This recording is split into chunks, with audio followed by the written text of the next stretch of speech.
ഭൂനിയമ ഭേദഗതി ബില്ലിൽ ഒപ്പിടാത്ത ഗവർണറുടെ നടപടിക്കെതിരെ പ്രതിഷേധം കടുപ്പിക്കാൻ LDF യോഗത്തിൽ തീരുമാനം. ഇടുക്കി ജില്ലയിൽ നിന്നുള്ള കർഷകരെ പങ്കെടുപ്പിച്ച് രാജ്ഭവൻ മാർച്ച് സംഘടിപ്പിക്കുന്നതിന് ഇടുക്കിയിൽ ഇന്നലെ ചേർന്ന LDF യോഗം തീരുമാനിച്ചു.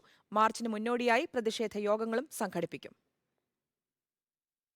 ഇടുക്കി ജില്ലയിലും സംസ്ഥാനത്ത് നിലനിൽക്കുന്ന ഭൂപ്രശ്നങ്ങൾക്ക് ശാശ്വത പരിഹാരം കാണാൻ കഴിയുന്ന ഭൂനിയമ ഭേദഗതി കഴിഞ്ഞ സെപ്റ്റംബർ 14-നാണ് നിയമസഭ ഏകകണ്ഠമായി പാസാക്കിയത്.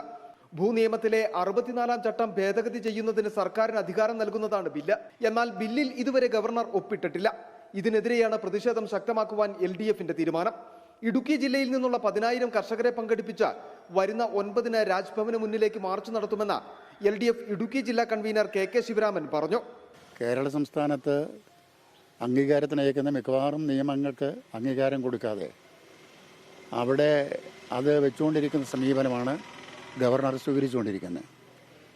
ഇത് മലയോര ജനതയുടെ ദീർഘകാലത്തെ കാഴ്ചപ്പാടിൽ കാത്തിരിപ്പിന് ശേഷമാണ് ഇത്തരമൊരു നിയമനിർമ്മാണം വന്നത്.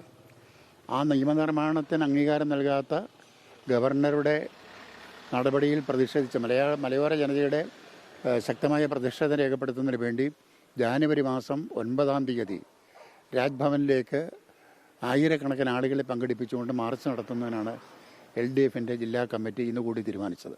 അതേസമയം തന്നെ ഇടുക്കിയിൽ ബില്ലിനെതിരെ സ്വതന്ത്ര കർഷക സംഘടനകൾ പ്രതിഷേധത്തിലുമാണ്. ബില്ല് പാസാക്കരുതെന്ന് ആവശ്യപ്പെട്ട് ഇവർ ഗവർണറെ നേരിട്ട് കണ്ടു മുമ്പ് നിവേദനം നൽകിയിരുന്നു. നിയമസഭയിൽ ബില്ല് പാസാക്കുവാൻ ഒന്നിച്ചു നിന്ന പ്രതിപക്ഷവും നിലവിൽ ബില്ലിൽ അപാകതയുണ്ടെന്ന ആരോപണമുന്നയിച്ച് രംഗത്തുണ്ട്. അടുത്ത തവണ തങ്ങൾ അധികാരത്തിലെത്തിയാൽ സ്വതന്ത്രമായി ഭൂമി കർഷകന് ഉപയോഗിക്കുവാൻ കഴിയുന്ന നിയമ ഭേദഗതി കൊണ്ടുവരുമെന്ന് കഴിഞ്ഞ ദിവസം പ്രതിപക്ഷ നേതാവും ഇടുക്കിയിൽ പ്രഖ്യാപനം നടത്തിയിരുന്നു. റിപ്പോർട്ടർ ഇടുക്കി.